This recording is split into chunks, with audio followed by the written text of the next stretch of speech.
Boa noite a todos e a todas. Estamos fazendo mais uma live sobre eleições municipais. E hoje nós temos o convidado que é o Nilson Lopes, do município de São Leopoldo, Rio Grande do Sul, região metropolitana de Porto Alegre. Estamos aqui para que a gente consiga divulgar a questão das eleições e principalmente a vitória do campo popular e democrático, das forças progressistas, anti-Bolsonaro e antifascistas. Então, nós estamos aqui, Nilson Lopes. Boa noite, Nilson, tudo bem? Boa noite, professor Antônio. Tudo bem? É uma honra poder estar aqui com o senhor, né, conversando sobre eleições aqui do município de São Leopoldo. Então, eu sou Nilson, eu tenho 59 anos, eu nasci em Tupanci do Sul, um pequeno município no interior do estado, na região norte do estado, mais precisamente. Aí a gente saiu de lá, eu saí com 12 anos e a gente foi para a cidade de Ijuí. Então eu considero Ijuí a cidade que eu mais convivi, onde a gente ainda tem familiares lá. E estou em São Leopoldo há 20 anos e hoje fiz muitas amizades aqui e eu tenho, no meu passado, antes de vir para São Leopoldo, há 22 anos, a minha escola de formação política foi o MST, onde eu fiquei 6 anos e fiz formação no setor de saúde, né? E hoje a gente está aqui em São Leopoldo como pré-candidato a vereador do município. Seu Nilson, na sua questão aí de pré-candidato a vereador no município de São Leopoldo, que é um dos maiores municípios do Rio Grande do Sul, como é que o senhor está vendo a atual gestão Bolsonaro, inclusive na relação do Bolsonaro, da sua gestão com o município? E toda essa turbulência que a gente está vendo no governo, questão de pandemia, negacionismo, um número de mortes extraordinário que já passou de 120, quase 130 mil, o ataque aos trabalhadores constantemente que esse governo vem fazendo. Qual é a sua avaliação sobre esse governo? Então, ah, antes disso, eu acho que eu preciso fazer também um resgatezinho da minha história, de onde eu venho, né? Eu sou uma pessoa que nasceu pobre, que nasceu numa família de 9 irmãos e que passou por muita dificuldade. E o meu pai, com baixa escolaridade, os trabalhos que arrumava ganhava pouco e não era suficiente, então a gente passou muita necessidade. Eu não tive a oportunidade de estudar muito no tempo certo, né? E então a gente sempre morou na periferia e sempre passou necessidades, enfim. E como que eu vejo esse governo pro público que eu represento, né?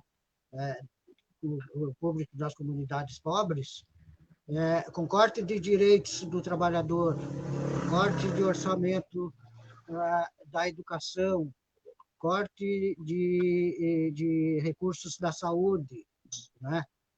Na saúde, eu vejo várias pessoas, colegas minhas, que perderam o benefício, que perderam auxílio-doença, e que se criou um monte de dificuldades para que as pessoas possam acessar esses direitos. São pessoas pobres, são pessoas com deficiência física, enfim, né? Então, com relação às pessoas pobres da periferia e as pessoas com problema de saúde mental, enfim, para esse público, esse governo é um governo de extermínio, né? Porque corta recursos essenciais para esse público.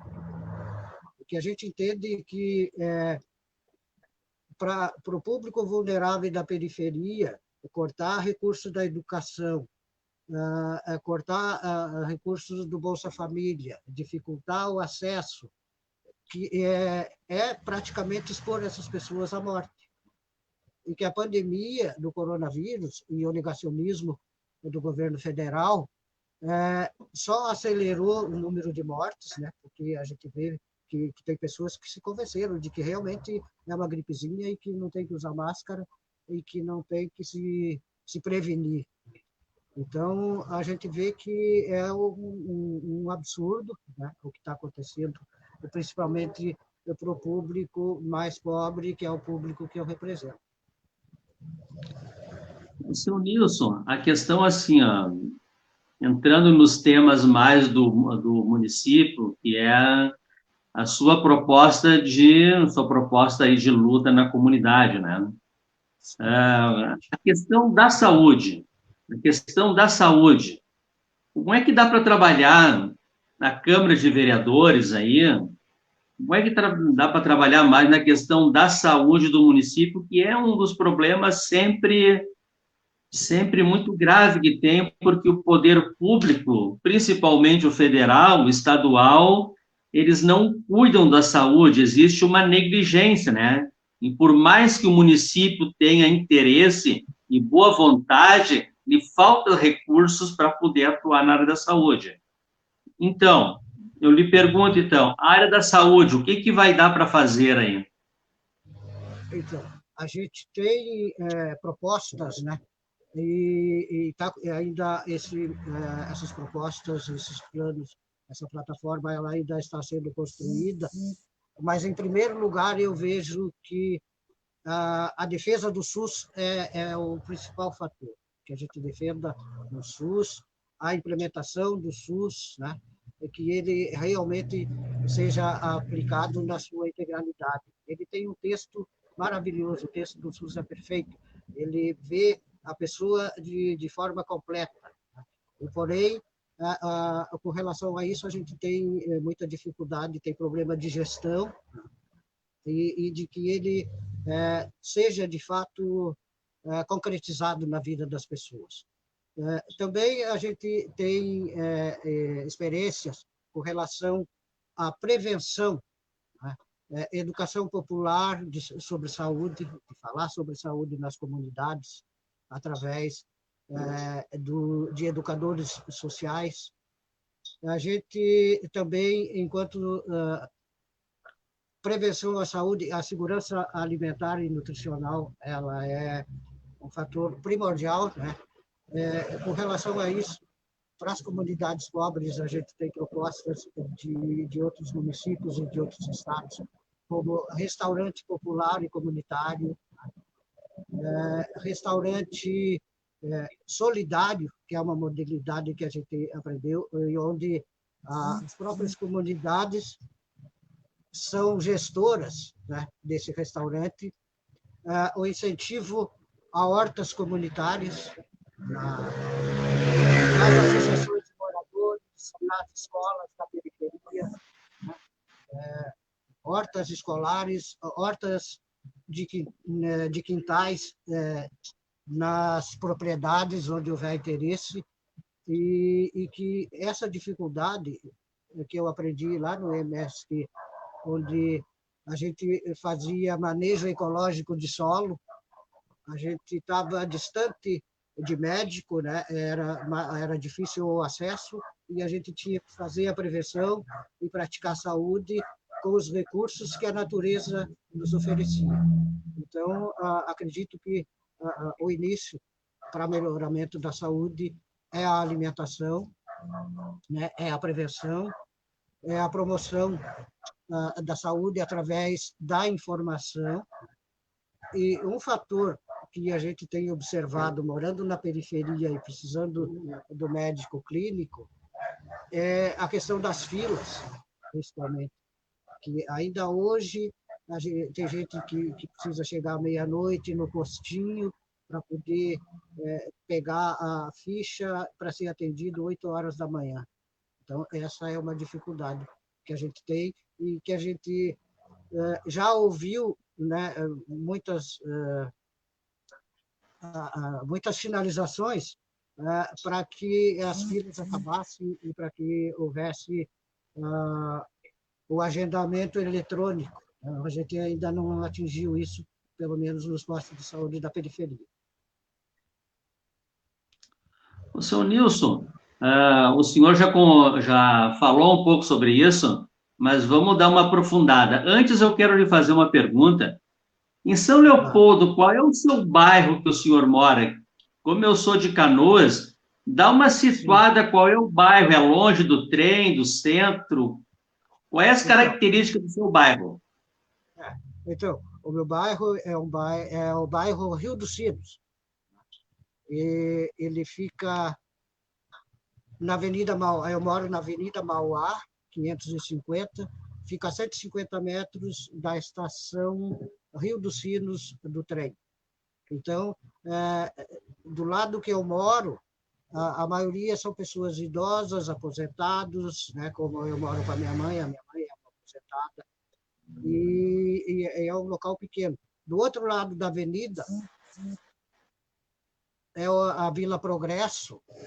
Então, desse lado, a gente vê que a exclusão social é muito maior, muita miséria, muita pobreza extrema, muita fome, as doenças sociais, né, como prostituição, drogadição, tráfico. Então, atravessando a avenida, do outro lado, parece que é um outro mundo, sabe? É o mundo da exclusão, onde o poder público está mais distante, né? E é uma outra realidade. Então, a gente tem como referência para o trabalho da gente esse público, que é tão perto de mim que só basta atravessar a rua para que eu esteja vendo as necessidades, principalmente dessa questão da inclusão social e da educação. O senhor disse que mora perto da estação Rio dos Sinos, né? Exatamente. Me corrija, a estação Rio dos Sinos, essa estação ela foi criada na gestão Dilma, né? É isso? Da gestão Dilma, exatamente. O que representou essa obra do trem passar por mais estações em São Leopoldo e chegando até Novo Hamburgo? O que representou esta obra aí do governo Lula e do governo Dilma para São Leopoldo? Com certeza, representa progresso, representa acesso, acessibilidade, né? Eu moro aqui a 100 metros da estação e em 45, 50 minutos eu estou no centro de Porto Alegre, né? Então, e muitas pessoas que moram em São Leopoldo trabalham em Porto Alegre ou vice-versa, então facilitou a vida dessas pessoas de uma forma assim espantosa, né? Então, valorizou todo esse trajeto do trem com relação a terrenos, deu oportunidade das pessoas abrirem pequenos comércios, enfim, em toda essa região. Então, com certeza, foi progresso, foi evolução para nós aqui, né?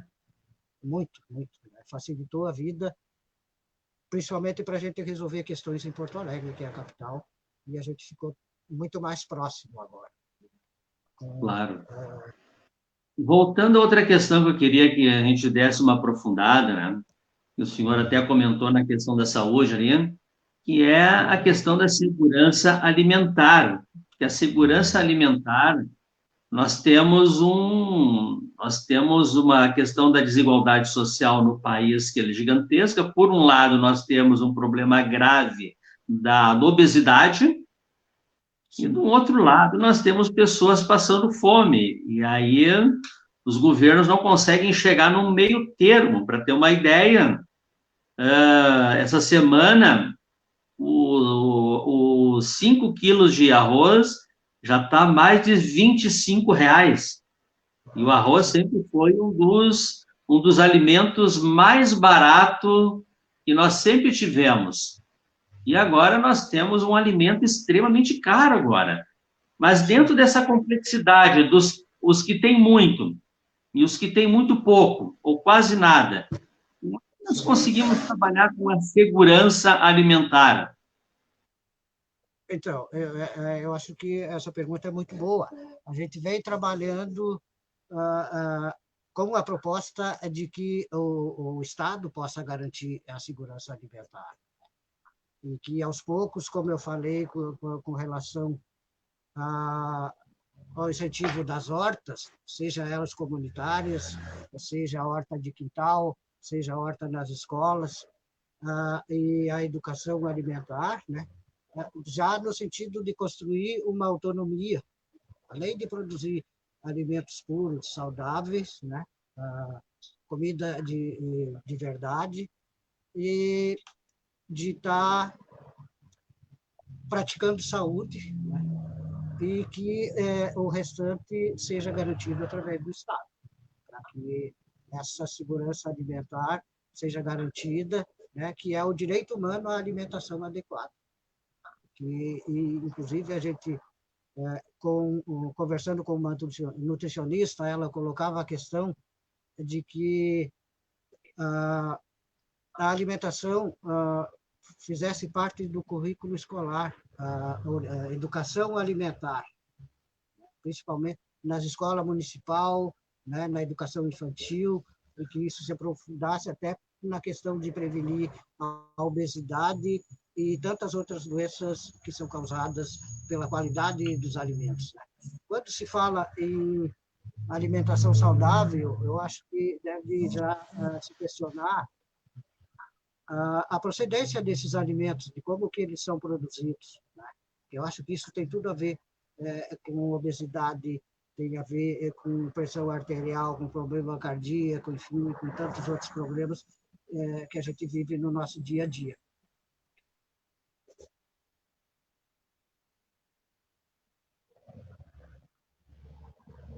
Isso, professor. O Adalberto Gonçalves fez uma pergunta para nós aqui. Ele perguntou se o senhor mora numa ocupação ou numa área legal. Não entendi bem a pergunta dele aqui. Sim.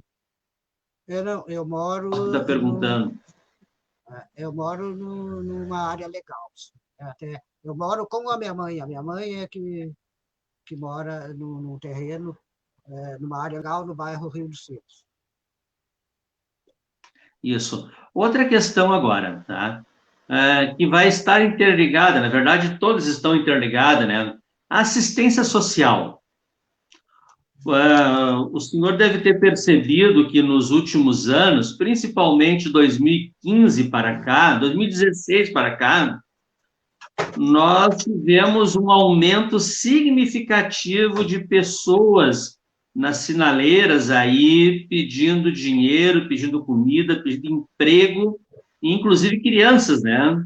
A gente vê, inclusive, mulheres grávidas com filho no colo, e isso é fruto do desemprego que tem, né?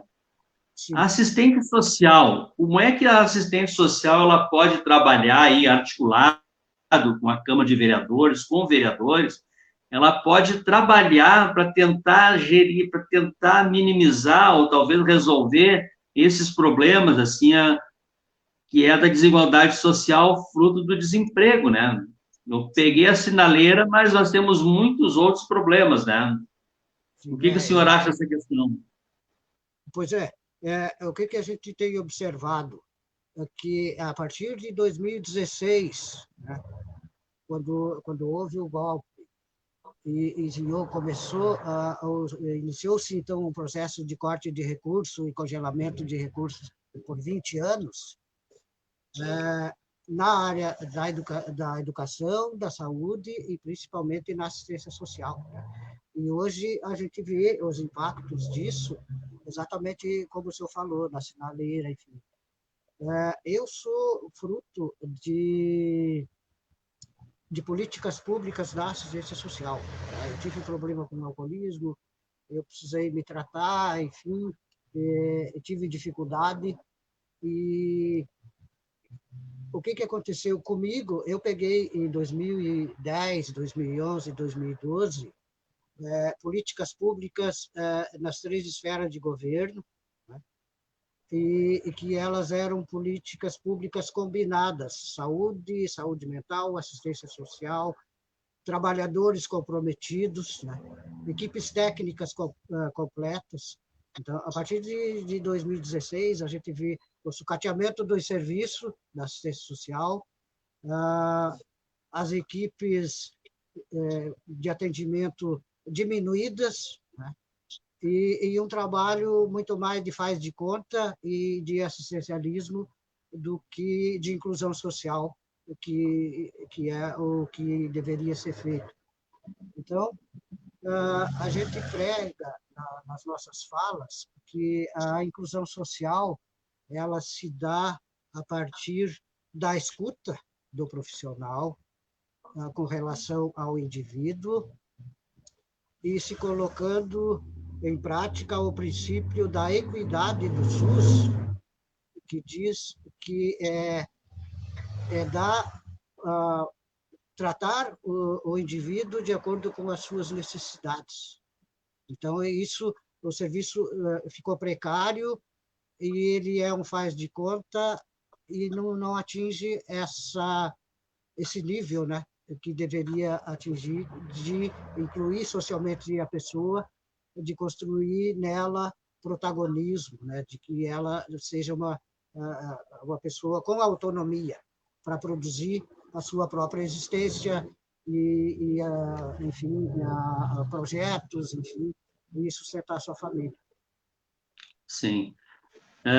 Outra questão agora, e eu acho que é um dos problemas que é generalizado em todo o país, né? Acho que se acentuou muito mais ainda, e é a questão agora da segurança pública, né? A segurança pública, os índices de criminalidade, eles têm aumentado, e a última má notícia que nós tivemos que o presidente autorizou que cada pessoa tenha, no mínimo, 4 armas. Exato. Uma pessoa pode ter 4 armas, como se isso fosse resolver o problema da violência, né?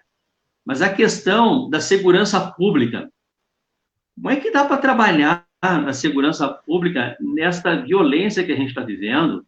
E, principalmente, assim, o presidente da República incentivando mais ainda a violência, que, na verdade, ele está pegando um galão de gasolina e jogando no fogo ainda. Ele não está resolvendo, ele está piorando a situação. Qual é a sua opinião sobre a questão da segurança pública hoje?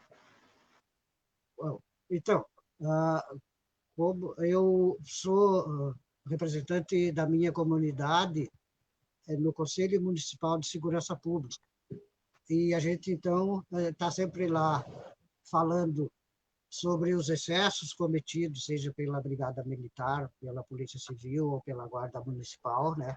Quando atinge principalmente a população negra, da periferia, enfim, dessa coisa que é um incentivo ao extermínio da população, né? Porque, e quando ele fala que bandido bom é bandido morto, os pobres que são o bandido, né? Então, independente de ter feito alguma coisa, o negro pobre, ele já, pelo seu perfil, ele já é bandido. Então, é esse o público que vai morrer. E a gente debate, e eu coloquei, inclusive, a proposta no Conselho Municipal de Saúde, e as autoridades policiais concordaram comigo que trabalhar a educação na periferia e inclusão social sai mais barato do que construir cadeia, do que contratar soldado, de comprar armamento e de aumentar os efetivos, né, policial, porque isso dá resultado a médio e longo prazo. Mas a maior prevenção que se faz à criminalidade é a educação e inclusão social. A oportunidade. Com a educação, ele vai ter mais oportunidades e ele vai ser cidadão, e isso ele vai gerar riqueza para o país, né? Então, que não tem nem comparativo, né, com a construção de cadeia e contratação de efetivos. Mas, sem dúvida nenhuma, né? Esse é um dos pontos, assim, uns pontos graves que nós estamos vivendo, né? E, na verdade, nós não temos uma segurança pública de fato, né? Nós temos pessoas armadas sem nenhuma capacidade para estar aí fazendo segurança pública, porque uma coisa é quando a polícia vai na periferia E outra coisa é quando ele vai no bairro nobre, né? O procedimento, o padrão é completamente diferente.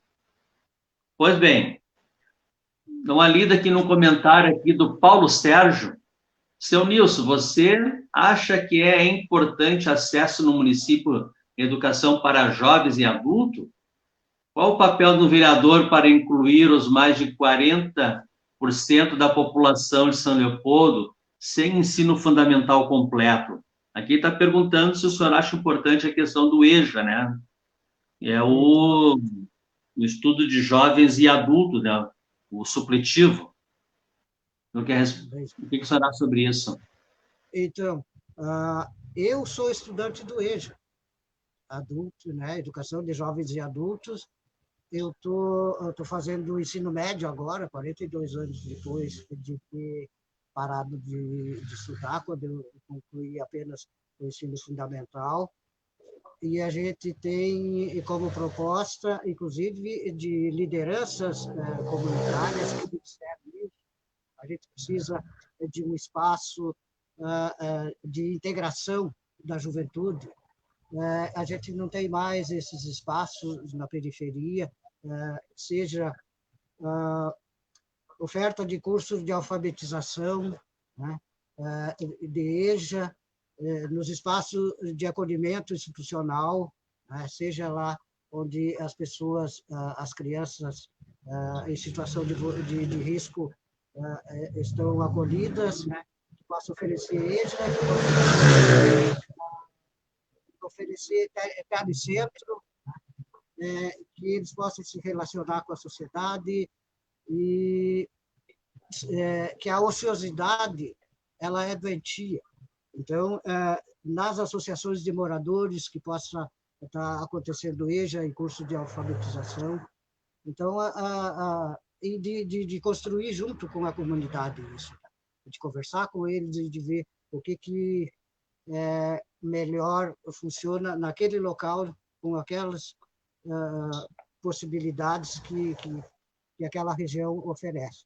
Então, e principalmente inclusão digital, que está na moda hoje. Eu tenho dificuldade de lidar com as redes sociais e com a informática, e tenho certeza que todas as pessoas pobres têm, e que essa inclusão facilitaria a vida de muita gente. E a gente tem, sim, essa a proposta de estar levando a alfabetização para as comunidades pobres, e principalmente de dar a oportunidade para os jovens de se relacionar entre si, enfim.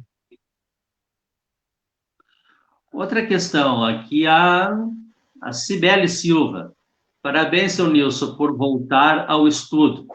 Sem dúvida nenhuma, o estudo é uma das coisas mais importantes que tem no mundo, né? Sem estudo a gente não vai a lugar nenhum, né? Não. E, seu Nilson, uma outra questão. O senhor é atuante também no movimento negro, né?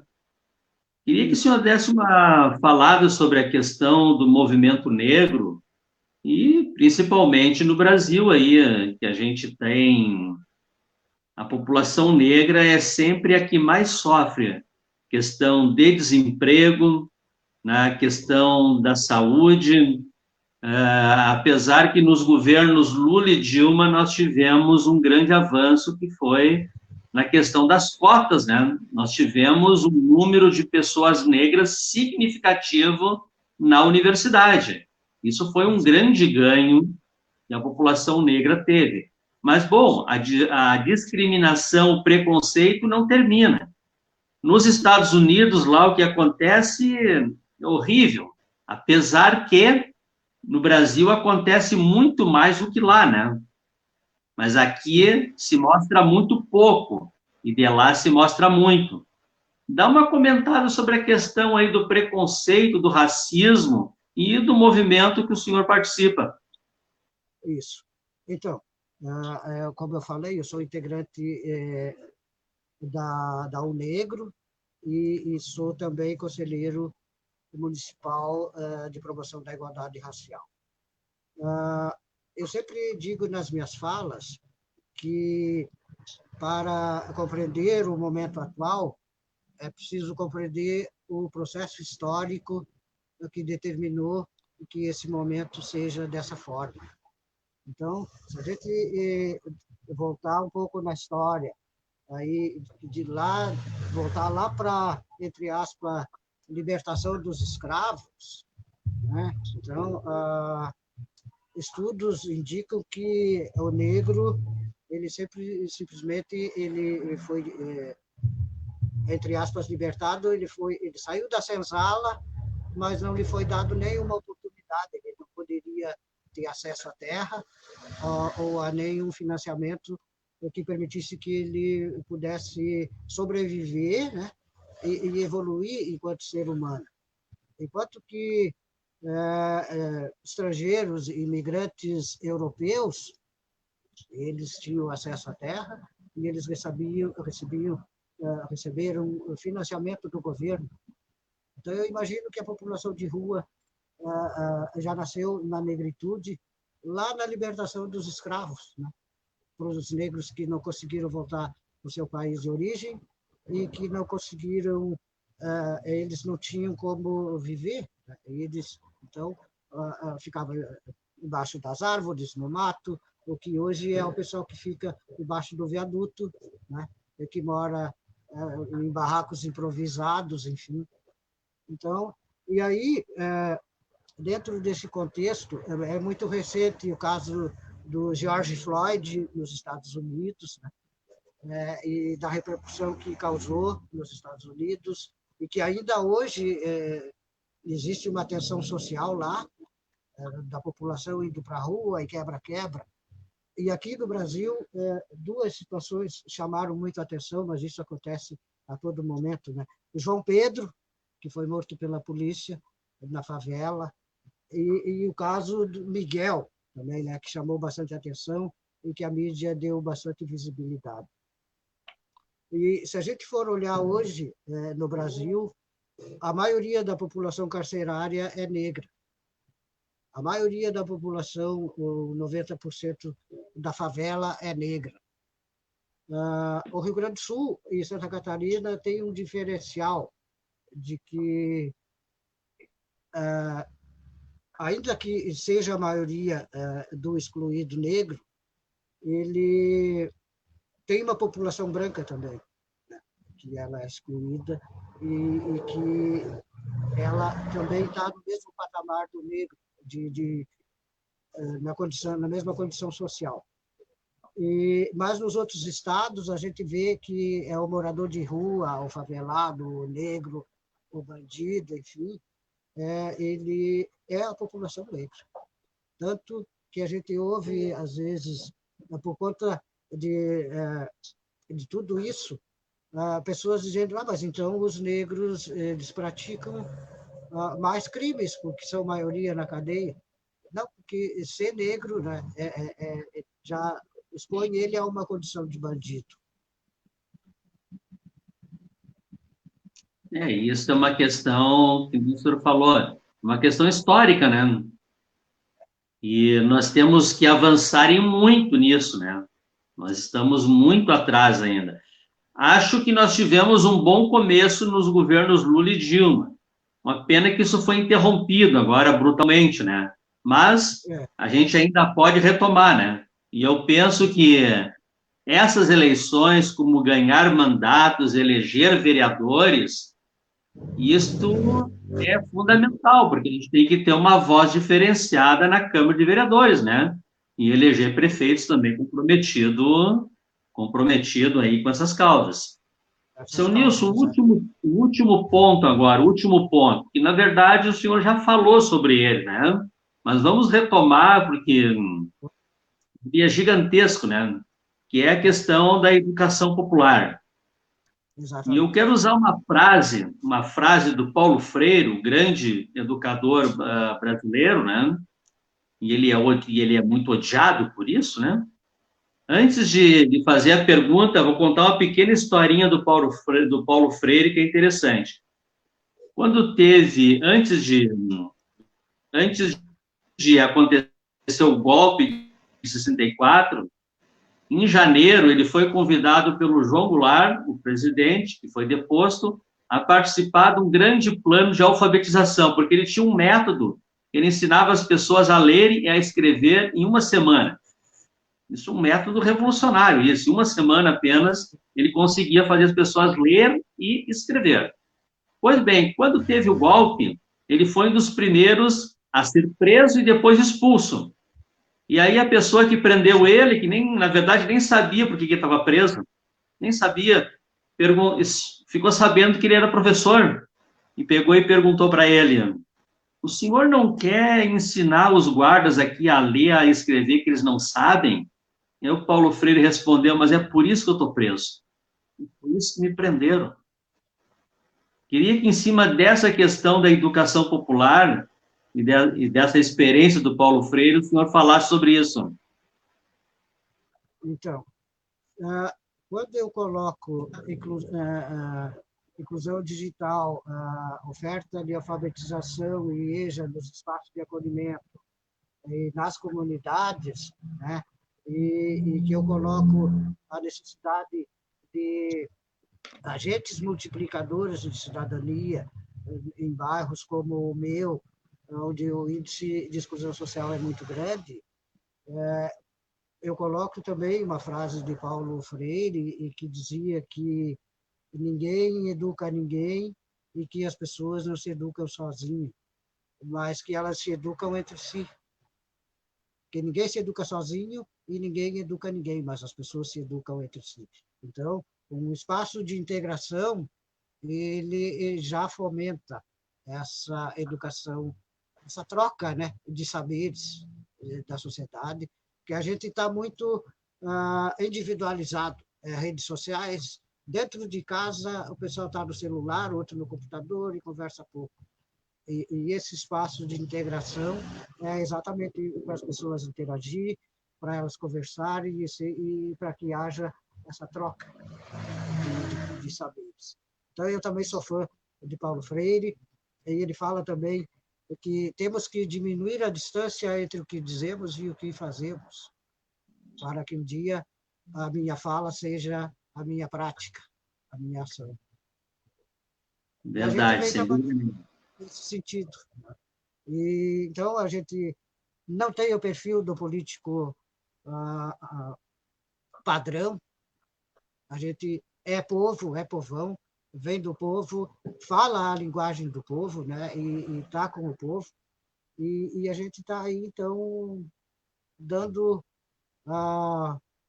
as caras, né? E dizendo a que veio. E temos propostas, a gente vem construindo juntos, temos aliados fortes aí, para a gente construir uma plataforma de campanha com proposta, né, e com elaboração de um projeto de lei que contemple esse público e de ter uma visão de São Leopoldo muito além da comunidade que eu represento ou do segmento social que eu represento, mas de uma São Leopoldo completa, né, por inteiro. E que, como proposta de contribuir na construção de uma São Leopoldo que seja melhor para todos. Essa é a finalidade da gente. E concluindo nessa questão do Paulo Freire aqui, vários fizeram comentários sobre o Paulo Freire aqui, o Paulo Sérgio faz uma citação do Paulo Freire aqui. Espera aí que passou aqui agora. Agora tem que voltar agora para pegar agora. Aqui. Me movo como educador porque primeiro me movo como gente. Isso é fundamental na educação popular, né?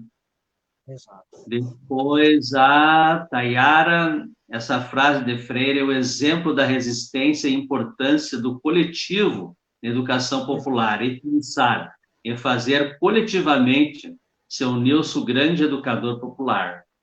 Então, Depois, beijo, Daniel, seu Nilson, tu é tão grande que transborda, estamos juntos. Aqui então, tem os apoios agora.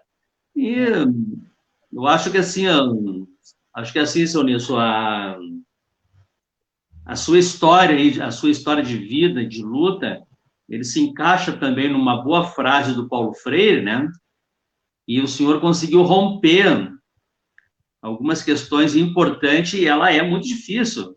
O Paulo Freire ele dizia o seguinte: se a educação não for libertadora, todo sonho do oprimido é virar opressor.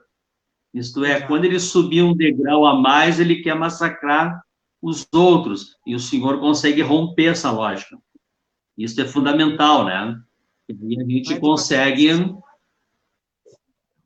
sem dúvida nenhuma, aí a gente consegue fazer a grande transformação, porque todo mundo tem que ter consciência que nós somos responsáveis uns pelos outros, né? Sim. É como se o planeta Terra fosse a nossa casa, né? A gente tem que cuidar dela, né? Tem que cuidar. Então, senhores, a gente chega ao final aqui da live. Antes de terminar, eu quero pedir aos amigos que estão acompanhando essa live aqui na nossa página, que tem o nome Quem Tem Medo da História, que é um nome provocativo, né? A gente sempre, porque quem tem medo da história não quer debater, não quer conversar, não quer discutir sobre os problemas da sociedade. E aí convido os amigos a curtirem a nossa página, seguir, acompanhar as nossas postagens aqui, e depois que terminar a live, eu vou baixar o vídeo, vou postar no meu canal no YouTube, do mesmo nome, Quem Tem Medo da História. Aí depois eu vou colocar o link aqui, se vocês puderem entrar lá e se inscrever no canal também, agradecemos.